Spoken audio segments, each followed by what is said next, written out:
नाज़रीन अस्सलाम वालेकुम। नाज़रीन आज के दिन पॉलिटिकल डेवलपमेंट्स तो बहुत ज़्यादा हैं और लेकिन उनको डिस्क्राइब करने से ज़्यादा, बयान करने से ज़्यादा जो चीज़ अहम है कि उनकी डॉट कनेक्टिंग करके समझा जाए कि अब इस स्टेज पे इनकी अहमियत क्या है। अब से चंद लम्हे पहले, थोड़ी देर पहले फॉर्मर प्राइम मिनिस्टर जनाब इमरान खान साहब ने गुजरांवाला में एक बहुत बड़े जलसे से उन्होंने खिताब किया, जिसकी गालिबन सबसे ज़्यादा अहमियत यह है कि लाहौर की तरह गुजरांवाला भी PMLN का एक स्ट्रॉन्ग होल्ड तस्वर किया जाता है और लेट 80s से आज तक खुर्रम दस्तगीर के वालिद साहब, खुद खुर्रम दस्तगीर जो हैं वो PMLN की जो ताकत है, उनकी जो सियासी ताकत है उसका मज़र है। और तहरीक इंसाफ का इतना बड़ा रोरिंग क्राउड से वहाँ पर खिताब करना फॉर्मर प्राइम मिनिस्टर का वही शो करता है कि इस स्ट्रॉन्ग होल्ड के अंदर भी तहरीक इंसाफ ने इन रोड्स जो हैं वो बिल्डअप किए हैं। लेकिन ये वाहिद डेवलपमेंट नहीं है। सुप्रीम कोर्ट ऑफ पाकिस्तान की कल की जो जजमेंट थी 5 मेंबर बेंच की आर्टिकल 63A के हवाले से, उसके बाद से बहुत सी चीज़ें हमारे सामने आ रही हैं। एक तरफ तो इलेक्शन कमीशन पाकिस्तान ने जो फैसला आज सुनाना था, जिसे महफूज किया गया था पंजाब में 26 मुनर्रफ अरकान के हवाले से, वो फैसला अभी तक सामने नहीं आया, उसे मज़ीद पोस्टपोन कर दिया गया है। उस हवाले से PMLN की अपनी एक पोजीशन है और पीपल्स और तहरीक इंसाफ की अपनी एक पोजीशन है। लेकिन ये भी सामने बात आ रही है कि तहरीक इंसाफ ने फैसला किया कि वो चीफ मिनिस्टर हमजा शहबाज के ख़िलाफ़ एक पिटिशन लेकर सुप्रीम कोर्ट ऑफ पाकिस्तान में जाएंगे। दूसरी तरफ ये भी सुनने में आ रहा है कि जो फॉर्मर गवर्नर हैं, वो अपने आप को भी कहते हैं कि वो एक्टिंग गवर्नर हैं, उन्हें गलत एक डी नोटिफाई किया गया है फेडरल कैबिनेट की तरफ से और वो उसके ख़िलाफ़ एक हाई कोर्ट में एक पिटिशन कल गालिबन दायर करेंगे। हमजा शहबाज का क्या मुस्तकबिल है?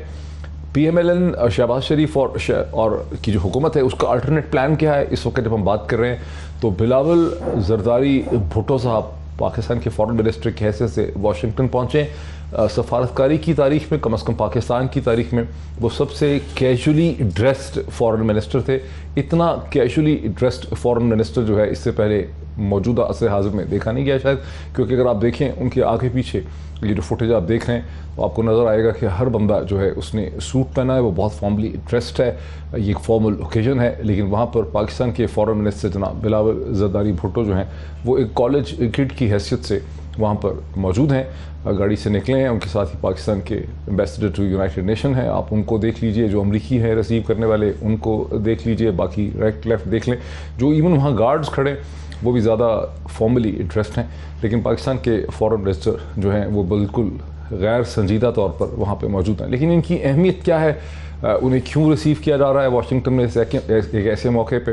डॉक्टर दूसरी तरफ से डॉक्टर शेख साहब जो हैं, हफीज़ शेख साहब की पाकिस्तान में आमद हो चुकी है, उनकी अहमियत क्या है? इन सब चीज़ों को हम डॉट कनेक्टिंग करेंगे। मुझे ज्वाइन कर सकेंगे फॉर्मर गवर्नर सिंध पाकिस्तान तहरीक इंसाफ के रहनुमा जनाब इमरान इस्माइल साहब, पाकिस्तान के इंतहाई मुमताज़ कॉलमनिस्ट, पॉलिटिकल एनालिस्ट, कई टेलीविज़न चैनल से और दुनिया के अखबारों से वाबस्ता रह चुके हैं जनाब अवैस तौहीद साहब, वो भी मुझे ज्वाइन कर सकेंगे एक वीडियो लिंक के ज़रिए। प्रोमिनेंट कॉन्स्टिट्यूशनल एक्सपर्ट, वकील, सुप्रीम कोर्ट ऑफ पाकिस्तान के advocate supreme court of Pakistan जनाब अजहर सदीक साहब मुझे ज्वाइन करेंगे। और इसी तरह से इकोनॉमिक्स के हवाले से प्रोग्राम के दूसरे हिस्से में जनाब डॉक्टर अशफाक हसन खान साहब से हम समझना चाहेंगे कि इस वक्त चैलेंजेस क्या हैं, बिकॉज दोहा में पाकिस्तान के फॉरेन सेक्रेटरी और chairman federal board of revenue पहुँच चुके हैं। IMF के स्टाफ लेवल मायदे के हवाले से बातचीत शुरू हो चुकी है। तवक्को है कि doctor Miftah Ismail as finance minister Pakistan एक आध दिन में वहाँ पर पहुँचेंगे। तो ये तो वो बैकग्राउंड है जिसको अब हमने कनेक्ट करना है और इसका मतलब हमने निकालना है कि इसका मतलब जो है वो क्या बनता है। अगर मैं बात का आगाज़ कर सकूँ, इमरान इस्माइल साहब अगर मेरे साथ हैं, अभी नहीं है, मेरा उनसे कनेक्शन जो है कटा है। मैं अगर अवैस तौहीद साहब से इसको शुरू कर सकूं। अवैस तौहीद साहब, आप एक एनालिस्ट हैं, आप लिखते हैं, दुनिया भर के अखबारात में लिखते हैं, पाकिस्तान में लिखते हैं, टेलीविज़न पे कमेंट करते हैं, पाकिस्तान की सियासत पे आपकी बड़ी गहरी नज़र है। शेख रशीद साहब का एक छोटा सा टुकड़ा, उनका जो एक स्टेट का एक बयान है, उनका एक क्लेम है, वो मैं आपको सुनाता हूँ, फिर उस हवाले से बात करते हैं। ज़रा सुनाइए प्रोड्यूसर साहब, शेख रशीद साहब ने क्या कहा। हुकूमत इनसे चल नहीं रही है, बहाने ढूंढ रहे हैं। इन्होंने IMF में जाना है, इन्होंने इंडिया से तजारत करनी है, इन्होंने इसराइल से दोस्ती करनी है, इन्होंने ड्रोन्स के लिए बेस देने हैं। एक वोट की इनके पास अक्सरियत है मरकज में, ये कायम नहीं रह सकती। ये भीख मांग रहे हैं अदारों से कि हमें 1.5 साल की गारंटी दी जाए, भीख मांग रहे हैं इस वक्त किसी सूरत पे लॉन्ग मार्च को रोका जाए। कौम सारी जो है वो लॉन्ग मार्च की तरफ इमरान खान के साथ है। आसिफ जरदारी ने इन्हें वहां मारा है जहां पानी ना मिले, बीच चौराहे की हंडिया फूटेगी, फैसले होंगे 31 मई से पहले। निगरान वजीर आजम के लिए मईशत दानों के इंटरव्यू पिंडी इस्लामाबाद में हो रहे हैं। अवैध सईद साहब, ये जो निगरान वज़ीर आज़म के लिए मईशत दानों के इंटरनेशनल इकोनॉमिस्ट के इशारा उनका क्लियरली डॉक्टर हफीज़ शेख साहब की तरफ है। वो बगैर वजह के हफीज़ शेख साहब आए भी नहीं होंगे पाकिस्तान में, उनको बेल भी लेनी पड़ गई सिंध हाई कोर्ट से। साथ ही हम देख रहे हैं कि बिलावल जरदारी भुट्टो पाकिस्तान के फॉरेन मिनिस्टर की हैसियत से Tony Blinken secretary of state से मुलाकात करने के लिए वाशिंगटन में हैं। साथ ही हम ये देख रहे हैं कि दोहा में पाकिस्तान के फाइनेंस सेक्रेटरी और चेयरमैन FBR पहुँचे हैं, डॉक्टर मिफ्ताह इस्माइल ने भी वहाँ पर जाना है। इन सारे डॉट्स को, और फिर सुप्रीम कोर्ट का जो फैसला और ओपिनियन आई है वो भी, उसकी जो implications हैं पंजाब में हुकूमत के लिए, वो भी आपके सामने। आप कैसे कनेक्ट करते हैं डॉट्स को? शुक्रिया डॉक्टर साहब। देखिए, जो 63A का अगर सियासी इम्प्लीकेशन करें तो वो तो इमरान खान साहब और उनके कैंप के बयानिए को बहुत तकलीफ पहुंचाता है और एक सेटबैक है हुकूमत के लिए। दूसरा, जाहिर बात है कि जो IMF के साथ अब तक डील नहीं हो सकी है वो भी कमज़ोर कर रहा है इस वक्त की हुकूमत को, शहबाज शरीफ साहब की हुकूमत को। और जो लंदन से जो इमेजेस आए थे वो भी शहबाज शरीफ साहब की हुकूमत या नून लीग के जो काबीना के वज़रा हैं उनको कहीं ना कहीं कमज़ोर कर रही है और इनडिसाइसिवनेस या इनकेपेबिलिटी की तरफ रिफ्लेक्ट कर रही है कि ये हुकूमत जो है ख़ास तौर पे पहले से एक रोड मैप लेकर आना चाहिए था, बहुत अरसे से तैयारी कर रही थी। और ख़ुद शहबाज शरीफ साहब का दावा है और उनके चाहने वालों का कि जी वो बहुत अच्छे एडमिनिस्ट्रेटर हैं, क्या वो स्टेट्समैन हो सकते नहीं हो सकते। लेकिन मुझे डॉक्टर साहब लगता यह है कि शेख रशीद साहब, इमरान खान साहब वो उस जगह पे चोट मार रहे हैं जहाँ पे वे जैसे saying goes that it hurts the most, वो जरदारी और नून लीग के दरमियान एक वेज क्रिएट करना चाह रहे हैं, जिस तरीके से नून लीग और पाकिस्तान पीपल्स पार्टी इस्टेब्लिशमेंट और इमरान खान साहब की हुकूमत के दरमियान एक वेज क्रिएट करना चाह रही थी।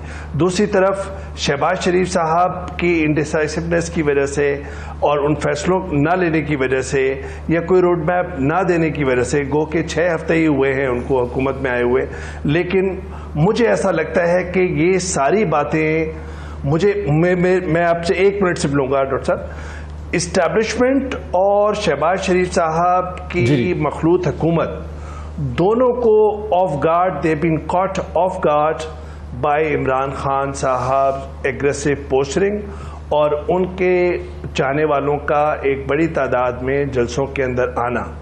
इसका ये मतलब नहीं कि ये हुकूमत कल जा रही है, परसों जा रही है, ऐसा नहीं है। मुझे लगता है कि एंटोनी ब्लिंकन के साथ जो बातचीत हो रही है, जो IMF के साथ टॉक्स हो रही हैं और जो हमारी इत्तला है लंदन की भी, कैंप की नून लीग के और यहाँ भी इत्तेहादियों से भी, वो ये है कि ये हुकूमत रहेगी। अब तो बीच मंझधार में आ गई है नून लीग, वापस इनको जजीरा नहीं मिल सकता। अगर अभी आज चाहें कि छोड़ दें, और मुझे ये लगता है कि इस्टेब्लिशमेंट भी नहीं चाहेगी कि अदम इस्तेहकाम हो। और अगर IMF के साथ डॉक्टर साहब बातचीत हो जाती है और बेल आउट पैकेज कहीं इन्हें UAE और सऊदी अरब से मिल जाता है तो खान साहब देर नहीं करेंगे इस्लामाबाद के अंदर तारीख देने की, धरने की और लॉन्ग मार्च की। वो अभी तक इनकी कमज़ोर मईशत और इनडिसाइसिवनेस और इनकेपेबिलिटी को निशाना बना रहे हैं, ताने दे रहे हैं और अपना एक गैल्वेनाइज कर रहे हैं अपने सपोर्टर्स को। तो मुझे लगता है कि आने वाले दिनों के अंदर भी इंतशार रहेगा, अदम इस्तेहकाम रहेगा, लेकिन खान साहब अपना पत्ता उसी वक्त खेलेंगे जब वो देखेंगे क्या इस हुकूमत को कोई बेल आउट मिल रहा है। बहुत ही ब्रिलियंट, बहुत ही ज़बरदस्त तज्ज़िया आपने दिया है। अवैध सईद साहब मेरे साथ रहिए। शहीद साहब ने बहुत ज़बरदस्त डॉट कनेक्टिंग की है कि जहां इमरान इस्माइल साहब, मैं आपकी तरफ आ रहा हूं, आप फॉर्मर गवर्नर रहे हैं सिंध के, पाकिस्तान तहरीक इंसाफ के बड़े सीनियर रहनुमाओं में आप हैं और आपने अवैध शहीद साहब को सुना। वो पाकिस्तान के एक बहुत अच्छे तज्ज़ियाकार हैं, दुनिया भर के अखबारात और मीडिया में वो लिखते रहे हैं। उनका बेसिकली कहना है कि इसमें कोई शक नहीं है कि इमरान खान साहब ने जिस तरह से पब्लिक को रैली किया है, जिस तरह से पाकिस्तान की पब्लिक स्फीयर और पब्लिक स्पेस जो है उसको उन्होंने रीडिफ़ाइन कर दिया है, पाकिस्तान की सियासत को रीडिफ़ाइन कर दिया है। उन्होंने अपना बयानिया जो है बहुत मजबूत खड़ा कर लिया है। वो जहाँ जाते हैं लाखों की तादाद में लोग जो हैं वो निकल आते हैं उन पर लबैक कहने के लिए। हर जगह लोग कह रहे हैं कि वो इस्लामाबाद आने के लिए तैयार है। लेकिन हम ये देख रहे हैं कि शहबाज जरदारी हुकूमत जो है, जो उनका रजीम है, उनके पास कुछ काउंटर स्ट्रेटजी है, कुछ कार्ड्स हैं उनके पास। और इस वक्त हम देख रहे हैं कि कैसे वक्त में जब IMF के साथ स्टाफ लेवल बातचीत शुरू हुई है दोहा में, उसी वक्त पाकिस्तान के फॉरेन मिनिस्टर जनाब बिलावल जरदारी भुट्टो साहब बहुत ही बहुत ही कैजुअल तरीके से, परवाह ही नहीं करते वो, तो बहुत ही कैजुअल तरीके से फॉरेन मिनिस्टर ऑफ पाकिस्तान जो है वाशिंगटन पहुंच गए। इससे पहले भी हम जानते हैं कि वहाँ पर एक बहुत हाई लेवल की मीटिंग हुई थी जिसमें पाकिस्तान की तरफ से रिक्वेस्ट की गई अमेरिकन ऑफिशियल्स को कि हमें IMF के सिलसिले में मदद करें। अब फॉरेन मिनिस्टर भी बिलावल भी वहाँ पे हैं, स्टाफ लेवल मीटिंग शुरू है, IMF से मदद मिलती है। तो जिस इकनॉमिक क्राइसिस को कैपिटलाइज करना चाह रही है आपकी पार्टी और इमरान खान साहब, वो डिसिपेट हो सकता है, डॉलर फॉल कर जाएगा 90 से नीचे, तो आपकी सियासत मुश्किल में पड़ जाएगी इमरान इस्माइल साहब। बहुत शुक्रिया आपका। देखिए, बात यह है कि सबसे पहले तो इस चीज़ को करेक्ट कर लें कि खान साहब का नैरेटिव जो है वो इकॉनमी बेस्ड नहीं है।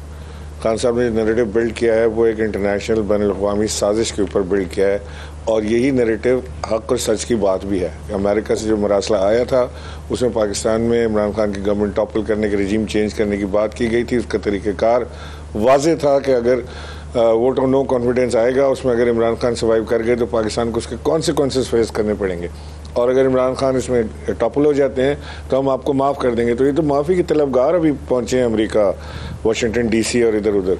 ये अगर इकोनॉमिक सेंस अगर इनको होता और अगर इन्होंने इकानमी को संभालना होता तो इनके पास टाइम था। ये 30 डेज़ के अंदर इन्होंने इकानमी का बेड़ा गर्क कर दिया। 20 रुपये डॉलर पटक दिया डॉलर ने रुपए को। आप स्टॉक चेंज देखें किधर चला गया, डॉलर 205 रुपये में बाजार में अवेलेबल नहीं है। तो ये हालात तो बुरे से अबतर होते जा रहे हैं। बुरे ये तो इमरान खान ने नहीं रोका था इनको। पेट्रोल के प्राइसेस बढ़ाने इन्होंने बढ़ाने, मैंने तो नहीं बढ़ाने। अगर इन्होंने रुपये को स्ट्रेंथन करना है तो इन्होंने करना है। इनके पास सियासी जादूगर, इनके पास इकनॉमिक जादूगर बैठे हुए हैं। वो इसाक डार जो अपने आप को इकनॉमिक जादूगर कहते हैं, he has failed to deliver so far। ये Miftah Ismail is no economist. ये जो कर नहीं पा रहे हैं, इनके हाथ में नहीं, इनको इसमें तो इमरान खान ने नहीं रोका। लेकिन इमरान इस्माइल साहब मास पब्लिक मोबिलाइजेशन पे निकले हुए, आप भी यही कह रहे हैं कि इनको लाया गया। हम भी मान लेते हैं कि इनको अमेरिका के एक प्लान, एक प्लॉट के तहत इनको लाया गया, तो अमेरिका ही तो मदद करता हुआ नजर भी आ रहा है। आखिर वैसे ही तो अमेरिका नहीं पहुंच गए बिलावल जरदारी भुट्टो, वैसे ही तो IMF के साथ फौरी तौर पर बातचीत नहीं शुरू हो रही सऊदी अरब की। तो उनको अगर अभी तक अमेरिका उनसे कुछ चाहता होगा, अब इन्होंने अमेरिका को कुछ देना है, यह मुमकिन है कि इनकी अमेरिका से एक डील हो जाए। जो अमेरिका चाह रहा है ये अब तक शायद दे नहीं सके। इनकी एक डॉटेड लाइन पे साइन हो रहे हैं कि अमेरिका को इनसे क्या चाहिए। जब ये दे देंगे अफगानिस्तान के हवाले से, चीन के हवाले से, हिंदुस्तान के हवाले से, तो अमेरिका इनको बेल आउट करेगा। ये नजर नहीं आ रहा हमें। आपको क्या लग रहा है? जी देखिए अमेरिका का और इमरान खान का इशू क्या है? इशू ये है कि इमरान खान ने आके कहा कि जी कोई ड्रोन अटैक पाकिस्तान पे होगा हम कबूल नहीं करेंगे, और अपनी एयरफोर्स को कहा कि if you see any drone shoot it down, गिरा दें उसको आप। इसमें से तो किसी में ज़रूरत नहीं है ये बात करने की। अड्डे मांगने के लिए इमरान खान ने मना किया कि जी हम अड्डे नहीं देंगे क्योंकि हमने पहले बहुत इसके संगीन नताइज भुगते हैं पाकिस्तान में। यही था ना हमारा। बाकी अमेरिका से क्या प्रॉब्लम है? कोई बकरी तो चोरी नहीं की उन्होंने हमारी। हमारा एक इशू है कि पाकिस्तान अगर दिवालिया होने जा रहा है, किसी की भी हुकूमत हो, इमरान खान की हो या ये चोरी की हुकूमत हो, अगर पाकिस्तान दिवालिया होने जा रहा है तो हमारी ख्वाहिश तो नहीं है कि पाकिस्तान दिवालिया हो। हमारी ख्वाहिश है कि पाकिस्तान को कोई बेल आउट पैकेज मिल जाए और पाकिस्तान की इकानमी बैंकरप्सी से बच जाए। ये कोई बददुआ पाकिस्तान के लिए तो हम नहीं कर रहे कि जी हमारी ख्वाहिश है कि पाकिस्तान बैंकरप्ट हो जाए ताकि इनकी हुकूमत टॉपल हो जाए और फिर हम आ जाएँ हुकूमत में। That's not the right thing to think about our movement. हमारी मूवमेंट बेस्ड है कि क्या पाकिस्तान की सॉवरेनिटी जो है उसको अगर कोई चैलेंज करता है तो क्या हमने खड़े होना है या लेट जाना है? ये लेट जाने वालों की हुकूमत है, ये खड़े होने वाला एक साइड पे खड़ा हुआ है। ठीक है इमरान साहब, मुझे एक ब्रेक लेने दीजिए। अभी तक सदीक साहब से जो उनके मुमताज़ कॉन्स्टिट्यूशनल लीगल एक्सपर्ट हैं, एडवोकेट हैं सुप्रीम कोर्ट पाकिस्तान के, उनसे अभी तक बात नहीं कर सका। वक्फे के फ़ौरन बाद मैं अजहर सदीक साहब से इस वक्त की जो कानूनी पेचीदगियाँ पैदा हो चुकी हैं सुप्रीम कोर्ट ऑफ पाकिस्तान की ओपिनियन स्ट्रोक डिसीजन के बाद, उस पर बात करूँगा आफ्टर द ब्रेक। नाज़रीन वेलकम बैक। मैं सीधा चलता हूँ जनाब अजहर सदीक साहब की तरफ। अजहर सदीक साहब कॉन्स्टिट्यूशनल एक्सपर्ट हैं, एडवोकेट हैं सुप्रीम कोर्ट ऑफ पाकिस्तान के। अजहर सदीक साहब, इस प्रोग्राम में हम कोशिश कर रहे हैं कि डॉट कनेक्ट कर सकें ताकि हमारे व्यूअर्स को समझ आए कि पॉलिटिकल सिचुएशन जो है वो है क्या।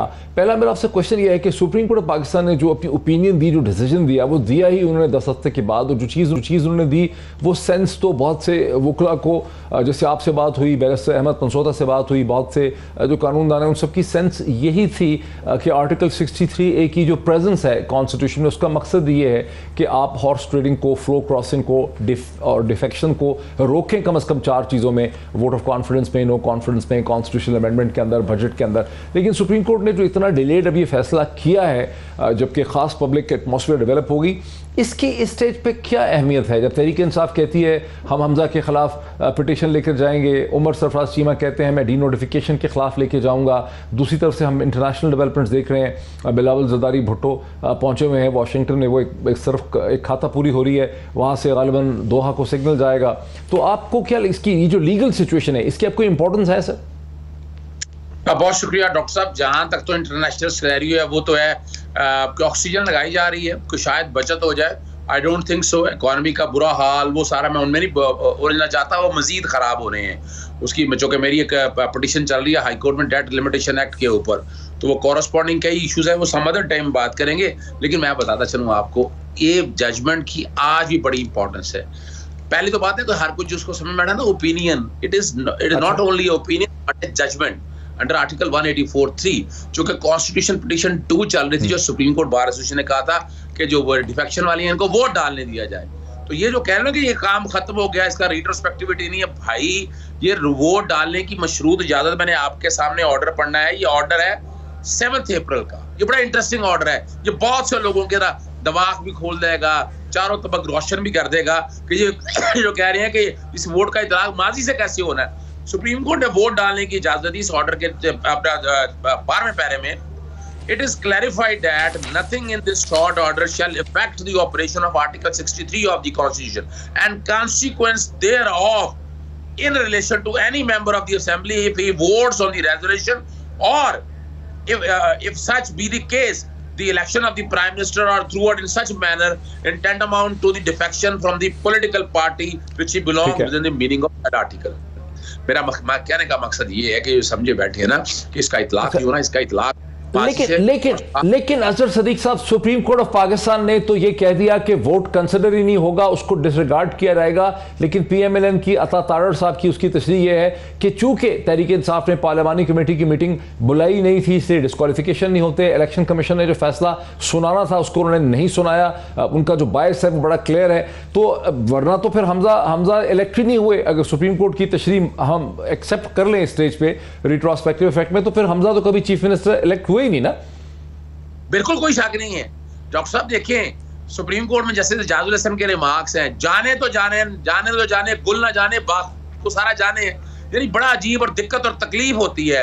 कितनी प्रेस कॉन्फ्रेंसेस, कितने ट्वीट, कितनी मीटिंगें, हर एक को पता था कि कैंडिडेट कौन किसका है, शायद इनको नहीं पता था, तारड़ साहब नहीं पता या उनकी जमात को नहीं पता है। बड़ी बात है, पार्लियामानी मीटिंग भी होगी और सारा कुछ हो गया। और उसी चीज को सामने रखते हुए यानी क्या पाकिस्तान तहरीक इंसाफ ने हमजा शरीफ को वोट डालने का कहा था? दो ही तो बातें है ना, या वोट डालने का कहे या अब्सटेन करने का कहे, या बता देना कि या तो वोट डालने का कहा था उनको। दो बातें है ना। आर्टिकल 63 की इंटरप्रिटेशन को सामने रख के देख लें।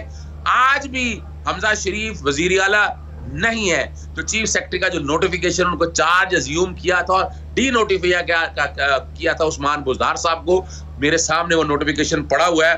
उस नोटिफिकेशन को अगर आप सिर्फ सिंपल सा अगर देख लें आप, उस नोटिफिकेशन को जो ये नोटिफिकेशन है ये है जनाब। अच्छा, एक क्विक क्वेश्चन है, फिर मैं थोड़ा सा इकोनॉमिक सिचुएशन की तरफ भी जाऊंगा। मुझे जरा एक चीज और मुझे बताएं, तो हमजा शहबाज को हटाने के लिए तहरीक इंसाफ क्या सुप्रीम कोर्ट ऑफ पाकिस्तान में जाएगी? देखिए, जहां तक मुख्तलिफ मल्टीपल ऑप्शन चल रही है, मेरा ओपिनियन बड़ा वाज़ेह है कि 30 अप्रैल को लिखा है consequent upon assumption of office of the Chief Minister of Punjab, Mr. So and Shaba has taken a charge and Usman Buzdar under article 3 of the के हवाले से उसको इमीडिएट इफेक्ट से निकाल दिया गया है। तो ये नोटिफिकेशन वापस होना है सिर्फ, that's all. Chief secretary is bound और I am gonna to serve a legal notice to chief secretary कि फौरी तौर पर अपना ये नोटिफिकेशन वापस ले in view of the judgment. इसके लिए को मेरी जाती राय के मुताबिक कोई कोवरंटो की जरूरत नहीं है। कोवरंटो तब होना है जब आप कोई ऑफिस होल्ड करते हो। ठीक है, मेरे साथ रहिए। अब ज्वाइन कर लिया डॉक्टर हसन खान साहब ने। तो मैं क्विकली उनकी तरफ आ जाऊं। डॉक्टर साहब, आपको पाकिस्तान की इक्तिसादियात पे, IMF के मामलात पे और इन तमाम रिलेशनशिप पे बहुत आपको अबूर है। आपको भी पता है कि IMF जो है अमेरिका का पॉलिसी टूल है। हम देख रहे हैं कि पाकिस्तान के फॉरेन मिनिस्टर जो हैं वो बड़े कैजुअल ट्रिप पे टोनी ब्लिंकन से मिलने वाशिंगटन पहुंचे हैं, लेकिन उनके पूरे रवैये से जिस तरह से वो कैजुअल है, लग रहा है कि मामला तय हो चुके हैं और वाशिंगटन से सिग्नल होगा दोहा को, जहां अभी तक पाकिस्तान की हुकूमत जो है उसने सब्सिडीज नहीं खत्म की पेट्रोलियम पे, डीजल पे, इलेक्ट्रिसिटी पे। आपको लग रहा है कि अमेरिका के प्रेशर के तहत IMF जो है 1-2 दिन में बहुत तेजी से स्टाफ लेवल एग्रीमेंट कर लेगा, जिसके नतीजे में इस हुकूमत को रिलीफ मिल जाएगी? आपको लग रहा है सर? बिल्कुल ये हो सकता है, क्योंकि उसको कुछ करने की जरूरत नहीं है, सिर्फ एक इशारा होता है, वो मिशन चीफ को इशारा हो जाएगा कि भाई गो सॉफ्ट, बस वो सॉफ्ट हो जाएंगे और फिर साथ खून माफ हो जाएगी। जैसे 2013 से 16 के दरमियान में जो IMF का प्रोग्राम था, जिससे मैं कहता हूं कि it was not an IMF programme, 16 review हुए थे और 15 वेवर दिए गए थे। जो नहीं आप टारगेट कर रहे हैं, चलो वेवर दे दो, वो दे देते थे वेवर। और ये IMF की तारीख में कभी ऐसा नहीं हुआ था। इट वाज सो सॉफ्ट, यानी 16 रिव्यू थे और 15 उसमें वेवर थे। जी, ऐसा कभी नहीं हुआ है IMF की तारीख में कि इतना सॉफ्ट प्रोग्राम दिया गया था। इसलिए मैं कहता हूं कि वो कोई प्रोग्राम नहीं था, वो बेसिकली अमेरिका पैसा देना चाहता था। उसने कांग्रेस का रास्ता अख्तियार नहीं किया, क्योंकि उसमें बहुत सारे मुश्किलात भी हो सकते थे, बहुत सारे जगहों से गुजरना था। तो उन्होंने IMF से कह के हमें $6 बिलियन का वो पैकेज दे दिया था। वो सारी मीटिंग दुबई में होती थी, जो जाके हम नंबर दे देते थे वो हो जाता था। तो ये जो अगर हमारे फॉरेन मिनिस्टर की मुलाकात हो गई और तमाम चीज तय हो गई है, मैंने देखा है कि बड़े ही कैजुअल लिबास में हैं। मुझे हैरानी हुई कि जो रिसीव कर रहे हैं वो बहुत ही फॉर्मल तरीके से हैं और ये हमारे जीन्स वगैरह में पहने हुए हैं। बहरहाल इनका अपना एक स्टाइल है। तो अगर हो गई है मुलाकात और अच्छी बात हो गई है तो एक इशारा हो जाएगा। अब जब इशारा हो जाएगा, जैसा कि हमें नजर आया इशारा हो जाएगा, बिलावल भुट्टो तो एक ऑप्टिक्स के लिए वहां पे गए हैं, तो रस्मन एक मीटिंग हो रही है, फैसला हो चुका है, सिग्नल होगा, IMF का एग्रीमेंट होता है स्टाफ का, तो डॉलर जो इस वक्त 200 रुपए के करीब है वो गिरेगा नीचे 10-12 रुपए, आपको नजर आता है? उसके बाद देखिए, मेरा नहीं ख्याल है कि ये IMF के प्रोग्राम के ना होने की वजह से ये डॉलर पे प्रेशर है। ये मुल्क में जो सियासी अदम इस्तेहकाम है उसकी वजह से ये प्रेशर है इस पे। और फिर ये देखें कि कोई देखने वाला ही नहीं है इस वक्त, जिनकी जिम्मेदारी है वो बिल्कुल है ही नहीं। उनको देखने वाले फाइनेंस मिनिस्टर नहीं है, जो मिनिस्टर ऑफ स्टेट नहीं है, गवर्नर स्टेट बैंक नहीं है मुल्क में, सेक्रेटरी खजाना नहीं है, FBR का चेयरमैन नहीं है। तो कौन देख रहा है मार्केट को? तो मार्केट में बिल्कुल फ्री फॉल हुआ है, जिसकी मर्जी जहां पे लेके चला जाए। अगर 200 रुपए पे पहुंच गया है तो अल्लाह का शुक्र करें कि 200 पे पहुंचा, ये 220 पे नहीं पहुंचा। तो हमें शुक्र करना चाहिए, क्योंकि कोई है देख रहा है। ये तो फ्री फॉल हो गया है बिल्कुल। तो इसलिए आई डोंट थिंक कि IMF के साथ अगर ये मुआहदा हो जाता है तो dollar will retreat back to 180 या 170, ऐसा मैं आई डोंट थिंक। लेकिन 190 पे तो अगर गिर सकता है। अच्छा, एक लास्ट मेरा क्वेश्चन है कि अगर हो जाता है तो आप समझते हैं कि फिर ये सब्सिडीज खत्म कर सकेंगे? जैसे ही इनको मिलेगा, सऊदी अरब से पैसा मिल जाएगा, UAE से पैसा मिल जाएगा, चूंकि उन्होंने नथी कर दिया IMF के अप्रूवल के साथ, और अगर ये पैसा मिलेगा तो फिर पेट्रोल की और डीजल की और बिजली की सब्सिडी खत्म होगी। वो जाहिर है उनको एक क्वेश्चन मिल जाएगा। ये एक्सपेक्ट करते हैं आप? देखें, हो सकता है कि वो ये कहेंगे कि चलो वन गो में ना बढ़ाओ, लेकिन आहिस्ता आहिस्ता बढ़ा दो। देखें, ये भी सोचें कि अभी IMF बहुत चफ था पाकिस्तान पे और उन्होंने विजिट भी अपना कैंसिल किया हुआ था। अब विजिट हो रहा है, ये तो बहुत पहले हो जाना चाहिए था, ईद के फौरन बाद। ठीक। लेकिन अगर वो अचानक सॉफ्ट हो जाएंगे ना, हाँ। तो ये जो इंप्रेशन है कि इस हुकूमत के पीछे इनको लाने वाले अमेरिकन थे, ये और भी सामने उभर के सामने आएगा। बिल्कुल सही कह रहे हैं। ये नहीं चाहेंगे कि इतना खुल के हम आए। जी, डॉक्टर अशफाक साहब, बहुत शुक्रिया आपका। पाकिस्तान के नोटेड इकोनॉमिस्ट हैं, की हुकूमत के साथ बहुत काम कर चुके हैं, IMF के मामला पे बड़ी गहरी नजर है। वो कहते हैं कि फौरी तौर पर सॉफ्ट हो जाएंगे। और वैसे साहब, वक्त बड़ा कम है, क्विकली आपने जो एनालिसिस दिया था मैं उससे उस वक्त भी एग्री कर रहा था। अशफाक हसन साहब ने जो बात बात कमेंट किया, लगता है कि आपकी बात में खासा वजन है कि व्हील्स विद इन व्हील्स हैं। एक तरफ से तासुर ये है कि शायद हम किसी पॉलिटिकल रिकॉन्सिलिएशन की तरफ बढ़ रहे हैं, लेकिन ये जो सूरत हाल हम देखते हैं IMF और वाशिंगटन वाली और दोहा वाली, इससे तो ऐसा लगता है कि सब कुछ डिसेप्शन है और हुकूमत तो फिर डॉक्टर हफीज शेख भी डिसेप्शन का हिस्सा आपको लग रहे हैं? डॉक्टर साहब, जाहिर बात है कि आप देखिए अनसर्टिनिटी है, अगर पॉलिटिकल अनसर्टिनिटी है, सियासी इंतशार है, चीज़ों में क्लैरिटी नहीं है, फॉगी है, मिस्टी है। अगर पूरी तस्वीर देखें, आप जिक्सा पजल्स आप से तस्वीर नहीं बना पा रहे, अपने सियासी मैपिंग नहीं कर पा रहे, तो ऐसे में र्यूमर मॉन्गरिंग है। मुझे लगता है कि ये सारी र्यूमर मॉन्गरिंग का हिस्सा है। दूसरी तरफ मुझे लगता है कि जिस तरह शाह साहब आपसे बात कर रहे थे कि तीन, जो मेरी इत्तला है वो ये कि 2-3 फेजेस में ये कीमतें बढ़ाएंगे फ्यूल की और एनर्जी की, कि 13 रुपए, 12 रुपए, फिर 17 रुपए, इस तरीके से बढ़ाएंगे। और साथ साथ में इनको ये उम्मीद हो रही है कि चाइना और सऊदी अरब और UAE जो है वो इनकी मदद को आएगा। अगर IMF के साथ इनका हो जाता है तो आज की रात और अगले 3-4 रोज जो है उसमें पिक्चर क्लियर हो जाएगी। जी, चाइना तो नहीं आएगा सर, जिस तरह की डील हो रही है वॉशिंगटन के साथ, चीन तो नहीं आएगा फिर सर। Doesn't make sense. मुझे जरा इमरान इस्माइल साहब की तरफ आने दीजिए। इमरान इस्माइल साहब, ऐसा लगता है कि शरीफ जरदारी रजीम के पास एक काउंटर स्ट्रेटजी है। जी, मेरा आर्गुमेंट यह था कि जब वॉशिंगटन के साथ इतनी खुल्लम खुल्ला डील हो रही है तो चीन तो फिर स्टेप इन नहीं करेगा। उन्होंने रोल बैक भी नहीं किए अपने 2-2.5 बिलियन। इमरान इस्माइल साहब, शरीफ जरदारी रजीम के पास एक काउंटर स्ट्रेटजी है, डिसेप्शन चल रही है, wheels with in the wheels चल रहे हैं। आप लोग ये समझ रहे हैं कि अवाम मैटर करते हैं, पाकिस्तान के अंदर अवाम मैटर करते ही नहीं है। वॉशिंगटन के साथ डील अब विजिबल तरीके से नजर आ रही है। इमरान इस्माइल साहब के क्विक कॉमेंट, फिर मैं जाऊँगा अजहर सदीक साहब की तरफ। जो हमारी हुकूमत जो टॉपल हुई ना, ये ऐसे ही नहीं हो गई। इतनी मासूमाना चीज़ नहीं है। आपके स्टूडियो में बैठे हुए सब लोग समझ रहे हैं, जो चैनल पर देख रहे हैं सब समझ रहे हैं।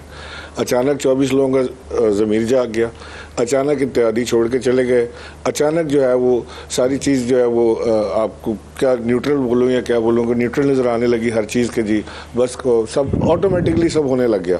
तो ये इसके पीछे बहुत सारी चीज़ें होती हैं। अब हमने तो पहली दफ़ा ये एक्सपीरियंस किया है, तो हमें पता लगा कि जी किस किस तरह से और किस किस जगह से इसको सारा नापा तोला जाता है और किधर इसको डायरेक्शन एक पुल करके एक तरफ ले जाया जाता है। जो लोग भी जिम्मेदार हैं इस आज के जो हाल हुलिया पाकिस्तान का हो गया है, इसके जो लोग भी जिम्मेदार हैं वो उनके बस से चीज़ बाहर निकल गई है, बिल्कुल इख्तियार से बाहर निकल गई है। स्टेट बैंक का गवर्नर गायब है इस वक्त, आपका गवर्नर पंजाब गायब है, पंजाब का चीफ मिनिस्टर गायब है, और तो और जो हमारा क्राइम मिनिस्टर है वो भी गायब है। वो 4-4 दौरे मुल्क से बाहर करते हैं, तो शायद पाकिस्तान घूमने फिरने आते हैं, इंपॉर्टेंट होती मीटिंग्स करने। तो पाकिस्तान तो बिल्कुल ऐसे ही चल रहा है हवा में, जिसकी जो मर्जी, चाहे स्टॉक गिर जाए, चाहे वो इन्वेस्टर भाग जाए। जब आप यकीन करें डॉक्टर साहब कि जब इनकी काबीना अनाउंस हुई ना, तो जो बड़े फार्मास्यूटिकल वाले लोग थे वो पाकिस्तान से निकल गए रातों रात। उन्होंने कहा कि जी हमारी तो शामत आ जानी है, अब जो मिनिस्ट्री आ रहे हैं, जो कैबिनेट्स आ रही है, जो मिनिस्टर साहब आए, हमारी तो शामत आ जाएगी। वो बाहर बैठे हुए हैं, मुल्क में इन्वेस्टमेंट आ कोई नहीं रही, रुपया डिवैल्यू हुए चला जा रहा है। कैसे हम धंधा करेंगे, कैसे मुल्क को संभालेंगे, इकोनॉमिक विजन किधर है, कोई रोड मैप कहाँ है, कुछ नहीं है ही नहीं। और फिर हर चीज़ का मलबा इमरान खान के ऊपर डालना, ये इमरान खान की वजह से हो रहा है। इमरान खान ने तो मना नहीं किया स्टेट बैंक का गवर्नर लगाने के लिए। हाँ